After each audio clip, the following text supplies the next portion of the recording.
네, 4.15 총선 시기가 빠르게 움직이고 있습니다. 민주당은 주요 인사들의 전략 배치에 속도를 내고 있고 한국당은 공관위를 통해 공천 작업을 본격화할 전망입니다. 각 당의 총선 전략과 향후 민심의 향배, 두 분 전문가와 짚어보겠습니다. 박창환 장한대 교수, 장성호 건국대 행정대학원장과 함께합니다. 어서 오세요. 네, 안녕하세요. 네, 안녕하십니까. 정치권에서 현재 총선을 앞두고 설 명절에 어떤 이야기가 오갈지 굉장히 집중을 하고 있는 상황일 텐데 이에 맞춰서 지지를 호소하기 위해 입장을 냈습니다. 일단 여당 같은 경우에는 경제에 방점을 찍었고 야당 한국당은 현 정권에 맞서기 위한 혁신과 통합을 이루겠다 이렇게 입장을 표명했거든요. 이번 설 민심의 향배가 좀 어떻게 될지 먼저 박 교수님 어떻게 예상하십니까? 설 명절날 사실 좋은 얘기를 해주고 싶은데 이 두 당이 얘기하는 게 다 이제까지 못하거나 안 하거나 했던 부분이에요. 네. 그러니까 좀 경제가 좋아져야 된다 이 얘기 문재인 대통령이 지금 3년째 국민들의 피부에 체감이 되도록 해야 된다라고 했는데 아직도 사실은 낙제점이거든요. 네네.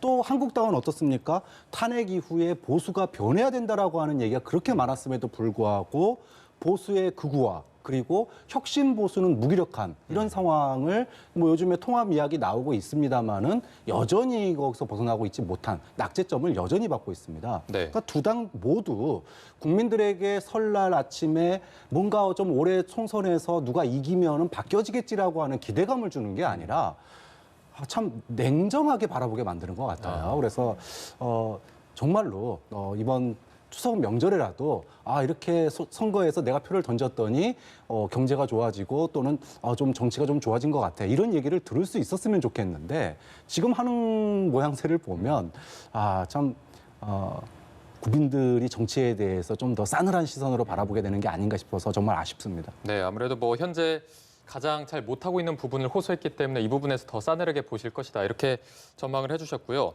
장 교수께서는 어떻게 보십니까? 글쎄, 우리 이제 주권자가 이제 국민인데 국민들이 선택의 폭이 상당히 넓어져야 되는데 우리가 보수와 진보로 지금 나누어서 정치 행태가 이루어지고 있지 않습니까? 네네. 이런 상황에서 국민들의 선택지가 상당히 없는 것이 아쉽다. 이런 것들이 지금 이제 우리 정치를 바라보는 유권자들의 현실적인 인식인 것 같고 네. 집권여당 민주당 경제 활력 대책으로 국민의 삶을 개선하겠다는 것은 수성과 방어의 논리로서 일단 집권 세력 아니겠습니까? 그렇기 때문에 우리는 이대로 가면 앞으로도 더 국민들의 지지를 해주면 국민의 삶을 높일 수 있는 그야말로 정치의 근본적인 목적인 경제의 활성화 이것을 이룩할 수 있다. 이런 것들을 어떤 민심에 파고들 수 있는 것 같고 한국당 같은 경우는 지금 지난 대선과 지방선거 연패를 하지 않았습니까? 네. 그리고 박근혜 전 대통령 탄핵으로 보수 지형이 거의 괴멸되다시피 한 이런 지역에서 다시 도전하는 그런 지금 심정으로 하기 때문에 혁신과 통합, 창조적 파괴를 통해서 보수 진영을 통합하지 않으면 민주당 정권에 대항할 수 없다는 그런 절박함을 지금 유권자들한테 지금 각인시켜주고 싶은 것이고 결국은 국정 안정론과 그리고 정권 심판론 지금 맞부딪히고 있는데 유권자들은 뻔합니다. 진영률로 지금 지난 2년 동안 촛불과 태극기로 대별되는 각 당 그리고 보수와 진보의 진영 대결이 상당히 극심하지 않았습니까? 이런 상태에서 어떤 지지층의 보수표와 진보 이쪽은 일정 부분 갈려 있고 나머지 중도 표심 한 20% 정도가 표의 제1당의 향배를 지금 좌우할 가능성이 상당히 크기 때문에 중도 표심 20%가 어디를 지향할지 이것이 상당히 관전 포인트고 그 바로미터가 바로 이번 설 민심에서 결정될 수 있을 것이다. 이렇게 저는 판단이 됩니다. 네. 네, 이렇게 지금 총선을 앞두고 많은 분들의 이목을 끌고 있는 게 이번에 보면 이낙연 전 총리의 종로 출마가 확정이 되면서 황교안 대표와의 맞대결이 이루어질 것인가 이거에 대한 여부일 것 같습니다. 이 전 총리의 경우에는 지금 종로 민심다직에 나섰고 황 대표는 일단은 통합과 쇄신에 주력하겠다 이런 뜻을 밝혔는데 황 대표의 선택지 결국엔 어떻게 될까요? 지금 종로로 가기에는 이미 많이 늦었다고 생각해요. 그러니까 아까 이제 보수가 혁신하고 통합하겠다고 그랬는데 혁신하고 통합하려면 기득권을 내려놔야 돼요. 근데 황교안 대표가 이제까지 공천 혁신을 얘기하면서 중진들한테 험지가라고 그랬습니다. 그런데 정작 본인은 지금 종로가 상당히 어려운 지역이거든요. 지금 뭐 가상 대결에서도 그렇고 대선 지지도에서도 그렇고 사실 황교안 대표가 이낙연 전 총리에게 많이 이제 뒤지고 있는 게 현실인데 네. 만약에 자기가 어떤 자기 희생을 통해 가지고 험지로 먼저 들어가서 종로에 먼저 들어가 가지고 이낙연 나와라 이러면은 또 해볼 만해요. 그런데 이거는 그것도 아니고 이미 종로가 지금 들어가면은 지는 선거가 돼 버렸고 억지로 떠밀려 가지고 지금 종로에 나가게 되는 그런 상황이 돼 버렸거든요. 네. 그러니까 모양새도 안 좋고 어떤 혁신과 통합의 어떤 스스로가 그런 것을 주도하는 모양새도 아니다 보니까 지금 종로로 가는 게 과연 지금 사지로 결국은 당 대표를 사지로 밀어 넣는 게 과연 맞는 거냐 이런 이제 얘기가 나올 수밖에 없는데 어쨌든 당내에서 그러다 보니까 황교안 대표의 리더십도 지금 떨어지는 거거든요. 좀 그런 점에서 종로를 다시 이제 마음을 가다 담고 종로를 선택하는 게 결코 쉬운 일은 아니라고 봐요. 네. 그래서 과연 종로에서 이낙연 전 총리와 소위 맞대결을 할 수 있겠느냐? 저는 이렇게 시간이 흐르면 흐를수록 이 가능성은 점점 낮아지고 있다 이렇게 평가하고 싶습니다. 네. 종로는 이제 정치 1번지이기 때문에 이낙연, 황교안 두 유력 주자 아니겠습니까? 현재로서는 대선 주자 1, 2위인데 네. 이낙연 전 국무총리가 종로를 먼저 선점해서 발표를 했다는 것은 그만큼 황교안 대표와 1대1 붙기에는 상당히 버겁다. 서로 두려운 것 아니겠습니까? 여기에서 패배자는 차기 대선 2022년도에 있을 차기 대선에 출마하지 못할 가능성이 상당히 크다.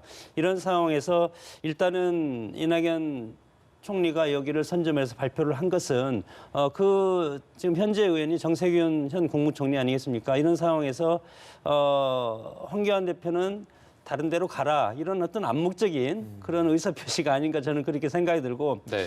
황교안 대표도 마찬가지로 여기에서 패배를 한다면 패배하고 물론 종로에서 낙선하고 대통령에 대한 노무현 전 대통령도 있지만 그러나 여기에서 패배하면 황교안 대표는 당내 입지가 상당히 흔들리고 그리고 대선과도 상당히 거리가 멀어질 가능성이 상당히 크다.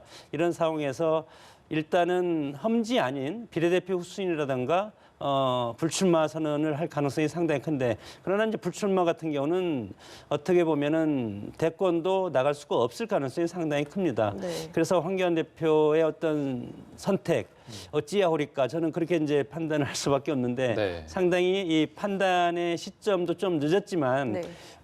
그렇지만 이 한국당의 어떤 지지 세력을 견인하고 정말 빅매치로 만들려면 황교안 대표가 종로에 당당하게 출마를 해서 이낙연 정 총리와 한번 1대1로 맞붙는 것도 보수 세력의 어떤 확장적인 측면에서 뭐 예를 들어서 낙선을 한다고 하더라도 큰 어떤 정치적인 희생을 통해서 다시 부활하는 죽고자 하면 다시 산다고 하지 않았습니까?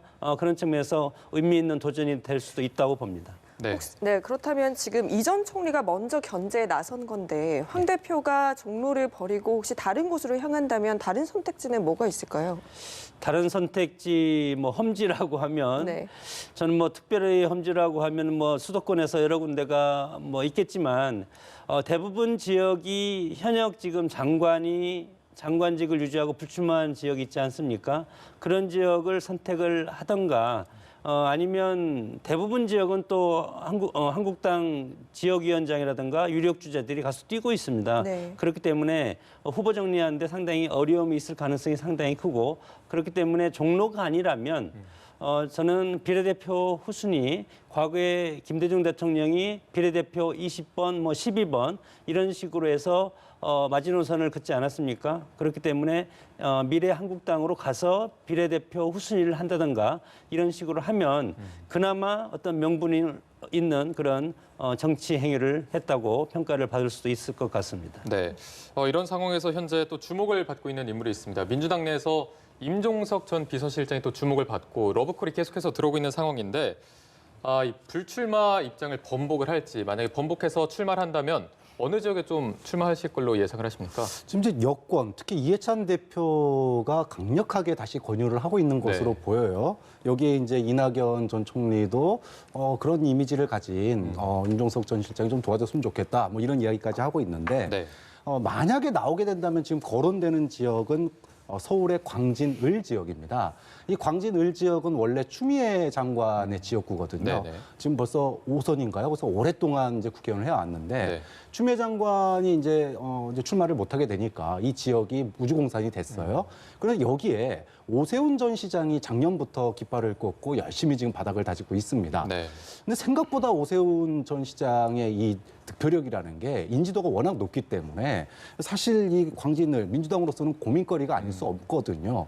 여기에 과연 어떤 인물을 넣어야 될지 여기에 지금 가장 유력하게 지금 떠오르는 인물이 임종석 전 실장이에요. 그런데 통일운동에 매진하겠다 이러면서 정치에서 지금 당분간 이제 물러나겠다 네네. 이렇게 선언했던 사람이 선거 한두 번도 안 지나고 그 얘기에 나온 지 뭐 몇 달도 안 돼가지고 다시 또 출마한다? 글쎄요, 그 명분을 찾기가 쉽지 않을 거라고 봅니다. 긴 호흡으로 통일운동도 마찬가지고요. 우리가 일상적인 모든 사회운동도 결국은 정치의 일환이거든요. 임종석 실장이 비서실장으로 재직할 당시에 굉장히 좋은 이미지를 쌓았어요. 그럼 그 이미지를 가지고 앞으로 정치할 날이 굉장히 많은데 이번에 어떤 특별한 명분도 없이 번복해서 다시 출마한다? 이렇게 되면은 그거 제살 깎아먹기거든요. 좀 그런 점에서 당에서 아무리 요구를 하더라도 정말로 심각한 상황이 되지 않는 한 임종석 전 실장이 출마를 선언을 하기에는 좀 쉽지 않을 거다 이렇게 보입니다. 네. 네, 그러면 지금 보면 공직선거법 개정이 되면서 선거 연령이 만 18세로 줄어들었습니다. 아무래도 한국당의 선택이 굉장히 중요해질 것 같거든요. 이번에 원상 회복을 시도한다면 또 꼰대 정당이다라는 이미지에 덧칠을 할 것이다라는 전망이 나오는 가운데 또 이걸 그냥 받아들이기에는 청소년들의 표심을 잡기가 만만치 않을 것 같습니다. 앞으로의 전략 한국당이 어떻게 가져갈 거라 보시나요? 뭐 요걸 이제 비교를 한다면 비유를 좀 해보면 복지 정책이 후퇴가 하면은 후퇴를 할 수가 없습니다. 예를 들어서 우리가 무상급식이라든가 이런 것들을 다시 회수를 한다면 그 정권은 선거에서 패배할 수밖에 없는 것이고 선거 연령을 일단 낮췄는데 다시 높인다 이런 것들도 있을 수 없고 OECD 국가 중에서 우리만 19세까지 했고 이제 18세로 낮춰진 거 아니겠습니까?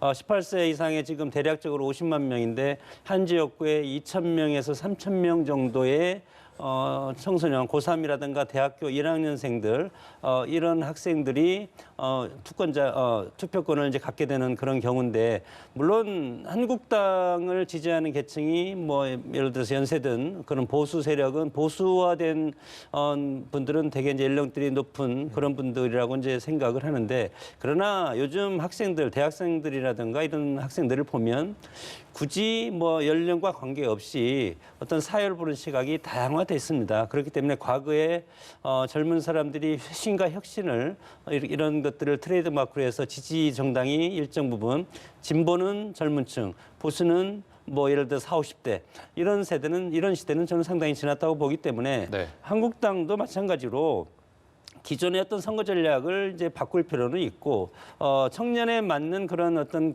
뭐 정책이라든가 이념 그리고 오리엔테이션 같은 것들을 더 훨씬 강화시키면 되지 않겠습니까? 이런 상황에서 일단 하향 조정된 선거 연령을 다시 올릴 수는 없다. 불가능하다고 저는 생각이 들고 이런 상황에서 새로 변형된 어떤 국회에서 다수결의 원칙에 따라서 이 선거법이 통과됐지 않았습니까? 이런 상황에서 일단 선거법이 통과되면 이거에 맞춰서 정당이 여러 가지 정책이라든가 이런 것들을 바꿔서 그거에 맞춰서 정책 선거, 정책 프레임으로 가져가는 것이 훨씬 유리하고 그렇게 할 수밖에 없다고 봅니다. 네. 뭐 한국당 입장에서는 말씀해 주신 대로 청소년들의 표심도 굉장히 포함해서 어떤 젊은 층을 공략하는 데 굉장히 고심을 하고 있을 텐데 황 대표가 신년 기자회견에서 청년 공천 30%를 공언을 했습니다. 과연 이 부분 공관위 구성을 끝낸 시점에서 이 부분에 좀 주안점을 맞춰서 진행을 할까요? 네, 사실 그 한국당 그러면은 고령층이 지지하는 당 이런 이미지가 강력해요. 그러니까 우리 사회의 세대 갈등이 이제 격화되면서 청년층은 진보적인 정당을 지지하고 노년층은 한국당이나 이런 보수적인 정당을 지지하는 게 고착화됐는데 네. 이제 아까도 선거 연령 인하도 마찬가지고요. 이번에 50% 물갈이를 하는데 30%는 2040 청년 공천을 하겠다. 그러면은 이게 전체의 30%면은 물갈이 하는 사람 중에 거의 60%를 청년층에다가 배당을 해야 돼요. 자, 그런데 과연 그런 인사들을 영입할 준비가 되어 있느냐 한국당이. 즉 보여주기식의 어떤 그 공천 이상의 결과물을 낼 수 있겠느냐가 저는 문제라고 생각해요. 네. 즉 공천에서 아무리 새로운 사람들을 데리고 와더라도 결국은 그 여의도 물에 또 녹아 들어가가지고 그것도 양극화된 정치 이것밖에 못 보여주고 있는 게 우리 현실 아닙니까? 네. 저는 이 소위 2040이라고 그랬는데 청년을 과감하게 저는 낮출 필요가 있다고 봐요.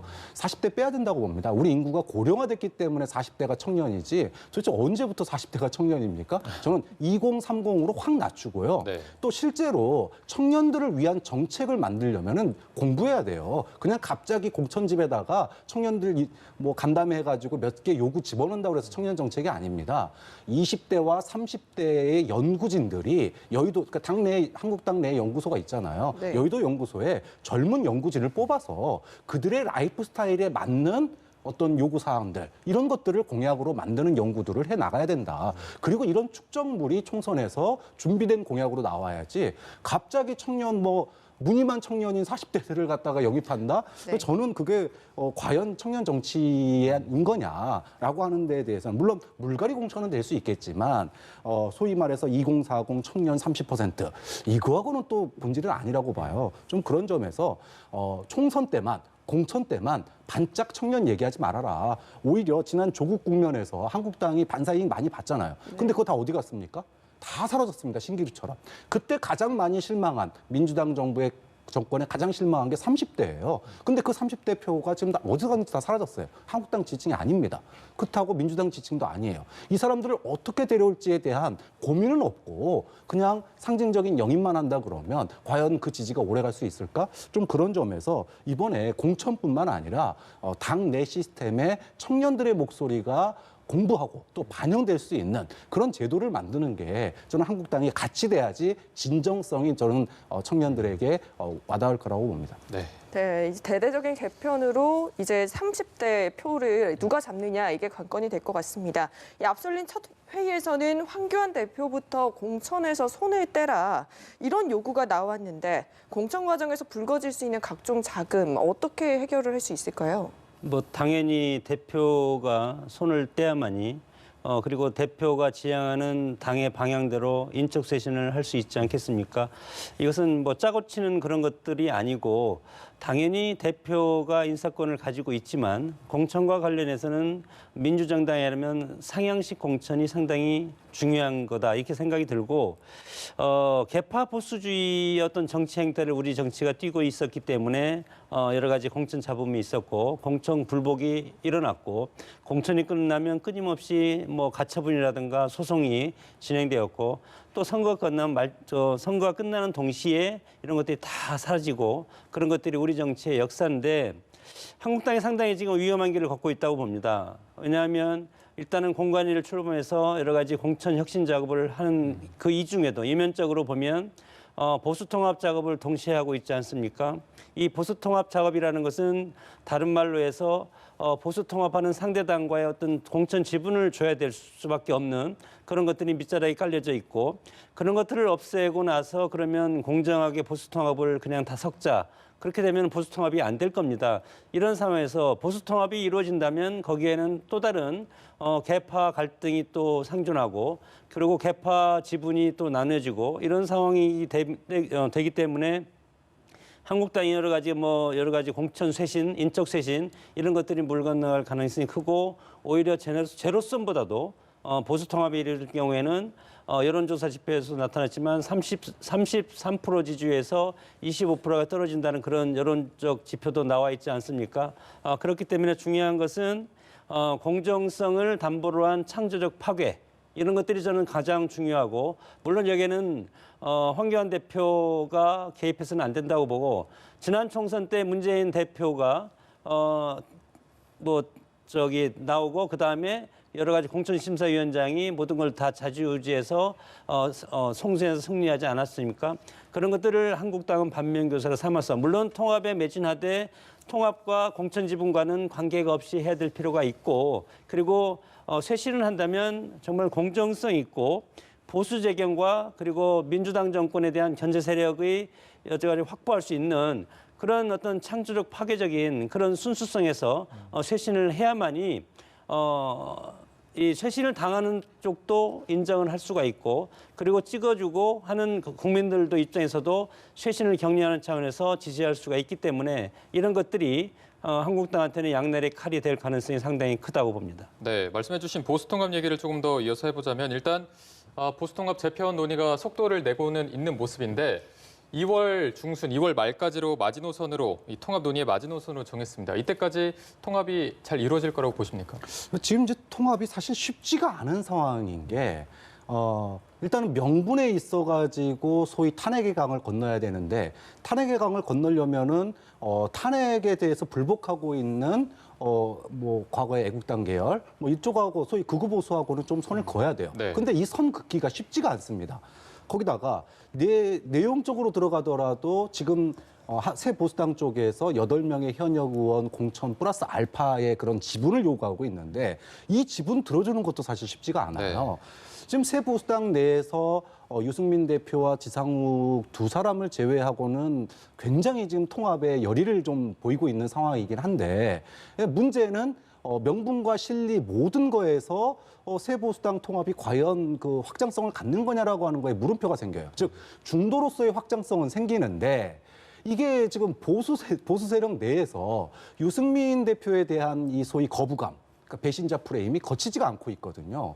그럼 이거를 갖다가 과연 좀 황교안 대표가 그런 거부감을 통합을 통해서 소위 말해서 배신자 프레임을 걷어줄 수 있느냐. 오히려 그거 걷어주다가 황교안 대표까지 같이 이렇게 배제당하는 수도 생기기 때문에 지금 리얼미터에서 얼마 전에 여론조사 있었지 않았습니까? 그래서 보수와 그러니까 소위 보수 통합이 됐을 때 지금의 한국당과 새 보수당의 지지율 합보다 오히려 10% 가까이 적게 나온 이런 결과가 있어요. 그러니까 통합이 뭔가 좀 아름다운 통합이 돼야 되는데 이거는 그 통합이 오히려 극우 보수의 반발을 불러오고 내분을 더 격화시킬 수 있다. 이런 통합으로 갈 경우에는 오히려 아니한만 못한 상황도 될 수 있다. 좀 그런 점에서 황교안 대표가 쉽게 소위 극우 보수를 배제한 새 보수당과의 1대1 통합에 대해서 쉽게 발을 못 내딛는 이유가 자신의 이제까지의 주된 지지층이 되어온 이 극우 세력들을 제끼고 과연 당 장악과 이후에 대선자로까지 나아갈 수 있겠느냐?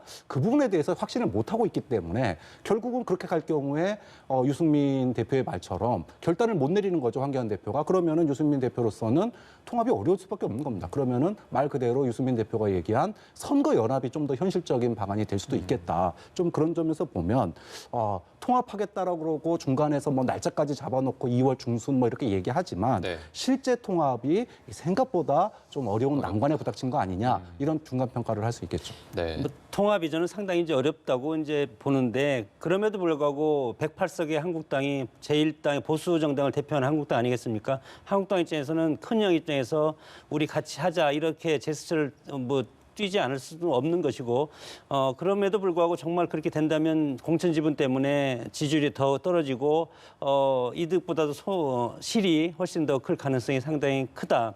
그래서 이번 총선은 최선의 방책은 저는 각자 도생하는 길이 아닌가. 각자 도생에서 한국당이 가장 큰 수혜를 받을 수 있는 것이 인적 쇄신이라는 카드가 있지 않습니까? 108명 중에서 50명 정도를 공천 탈락시킨다는 그런 메시지는 상당히 파괴적인 메시지가 될 가능성이 상당히 크고 새로운 보수당이라든가 이런 데서는 이렇게 인적 쇄신할 수 있는 부분이 없지 않습니까? 이런 상황에서 자신감 있게 인적 쇄신의 어떤 그런 방향으로 가는 것이 훨씬 유리하다고 봅니다.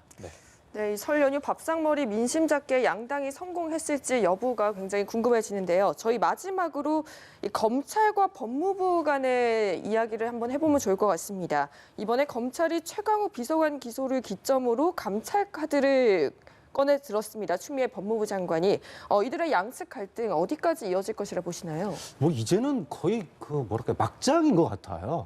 우리나라 사정당국의 컨트롤 타워가 청와대 민정수석실입니다. 그런데 여기하고 사정당국의 핵심인 검찰하고 법무부하고 셋이 삼자 간에 거의 멱살잡이 수준까지 이건 뭐 정말로 멱살만 안 잡았다 뿐이지 국민들에게는 거의 추태에 가까운 네. 이런 거의 뭐 막장 수준의 행동들이 나오고 있는데 이거 과연 누가 통제할 수 있느냐? 전 통제 아무도 안 된다고 보거든요. 지금 상황은 조정도 어렵고 통제도 어렵습니다. 결국은 이 부분은 이번 검찰 인사, 검찰 개혁에 대한 문재인 정부의 검찰 개혁과 그거의 후속 조치로 이어진 검찰 인사에 대한 국민의 어떤 총선 민의 여기를 통해서 결국은 조정될 수밖에 없지 않을까. 지금 문재인 대통령이 나서서 검찰 윤석열 총장 편을 들겠습니까? 아니면은 뭐 법무부 장관 편을 들겠습니까? 결국은 그렇게 될 경우에 또 한 번 오히려 더 그 검찰과의 갈등이 더 격화될 수밖에 없는 거거든요. 결국은 총선 때까지는 이런 갈등이 계속 갈 수밖에 없는 거고 총선 때 국민들이 그래 검찰 개혁 잘했어. 검찰 조금 뭐 조정돼야지. 이런 민의가 민주당의 어떤 승리나 대승으로 나타난다 그러면 아마 민주당의 목소리, 검찰개혁의 드라이브가 더 강해질 거고요. 만약에 민주당이 패배하는 결과가 나온다 그러면은 그 주된 이유 중에 하나가 아마 이런 그 검찰 인사 이 부분이 되지 않을까. 그러면은 결국은 검찰의 목소리가 조금 더 힘을 싣게 되는 그런 결과가 나오기 때문에 총선 때까지는 이런 갈등이 왜 서로가 더 명분을 찾아야 되니까요. 검찰도 그렇고 법무부도 그렇고 명분 싸움을 지금은 하고 있는 거기 때문에 당분간 기싸움이 좀 더 유지될 것으로 보입니다. 네, 아무래도 밥상머리에서 나온 얘기가 이 주제가 되지 않을까 싶은데 장 교수께서는 어떻게 보십니까, 이 문제? 글쎄요, 이것이 만약에 총선 때까지 가면은 집권 여당한테 거대한 타격이 될 가능성이 상당히 큰 것 아니겠습니까? 우리가 민주적 어떤 법 질서에 살고 있고 절차적 민주주의라는 그런 화두가 있는데 그리고 삼권 분립이라는 것들을 국민들이 아름답게 보고 있지 않습니까? 왜냐하면 우리가 해방 50년 동안 쿠데타도 2번 있었고 제3세력에 의한 정치 개입이 있어 왔기 때문에 이런 것보다는 법은 법대로 집행을 하고 검찰은 검찰, 법무부는 법무부, 청와대는 청와대. 특히 법과 사법 체계와 관련돼서 검찰권은 대통령한테 있고 행정부의 일원 아니겠습니까? 행정부의 일원끼리 지금 이런 것들이 연출된 것인지 과연 아니면 정말 실질적인 상황인지 국민들은 혹시 이것이 실제 상황이 아니기를 바랄 수도 있다. 그렇기 때문에 대통령 하에서 법무부 장관이 있고 그다음에 검찰총장. 물론 법무부 산하에 검찰총장이 있지만 검찰총장도 인사청문회를 통해서 대통령이 직접 임명하는 것은 그만큼 검찰총장은 수사기관으로서 독립성을 확보해 준다는 그런 것들이 국민의 뜻이라고 저는 생각이 듭니다. 이런 상황에서 이런 것들이 저는 대통령이 보이지 않게 개입을 해서라도 이렇게 불협화음이 일어나는 것들은 국민들이 상당히 불편하게 할 수가 있고 네. 결국은 이것이 80일 앞으로 다가온 총선의 최대 악재가 될 가능성이 상당히 크고 윤석열 검찰총장이 물러날 가능성은 저는 거의 없다고 봅니다.